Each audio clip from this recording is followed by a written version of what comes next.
Guys, I hope you are having a wonderful Friday. Today I'd like to answer this question of why is it that sometimes when you try these techniques of massaging your jaws or even doing massage therapy, why is it that sometimes it works, then after some few days the clenching comes back again? So let's say you are a chronic teeth grinder and then you are seeing a massage therapist. That's what I've seen people do. So of course initially the massage therapist will really help so well in terms of helping you with releasing the tension in your jaws or even the tension in your body.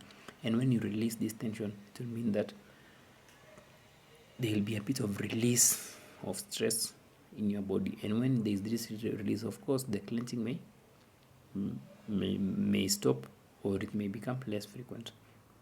But now what happens when sometimes you do this massage therapy, but after some time the same thing comes back?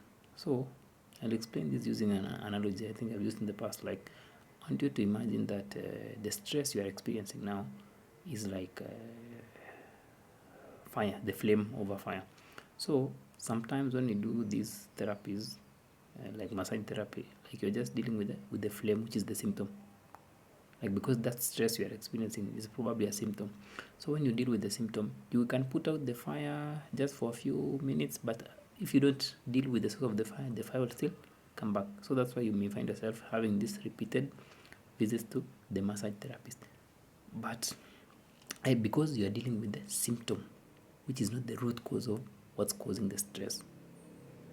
So the root cause of what's causing the stress can be your unhealed trauma, your unresolved wounds, or just something of like a stored emotion from the past which you've never really processed. So you may just feel better, but after some time the same thing, because the same source of the stress has not really gone away, you end up going to these repeat visits to a massage therapist. And the more you end up doing these visits, it gets to the point where you end up also being frustrated and feeling emotionally or financially drained, because you have to go to these repeat sessions. So yes, it can work for some people, especially people who, let's say, who don't have a lot of emotional baggage with them. But sometimes it may not really work, because sometimes you really need to go and access the subconscious part of your mind, or the part of your mind which is storing all those unprocessed memories, all those emotions from the past which you've never processed.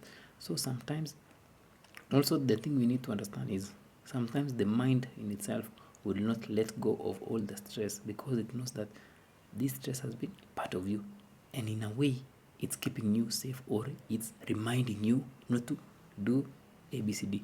Let's say, for example, the root cause can be something like fear of expressing yourself, because your mother or your father told you that, hey, if you do that, this will happen. So because you are still clinging to that memory, your body or your mind will not let go that easily, because it really feels that the only way for you to stay safe, or for you not to face those uncomfortable emotions which arises when you do the opposite of your belief, is just to keep you where you are, which is that familiar place, or normally called the comfort of familiar pain.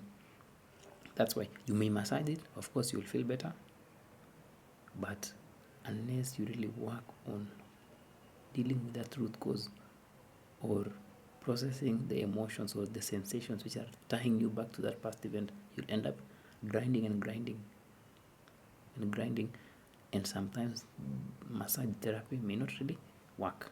Hope you found that informative, guys. Until next time, have a nice day.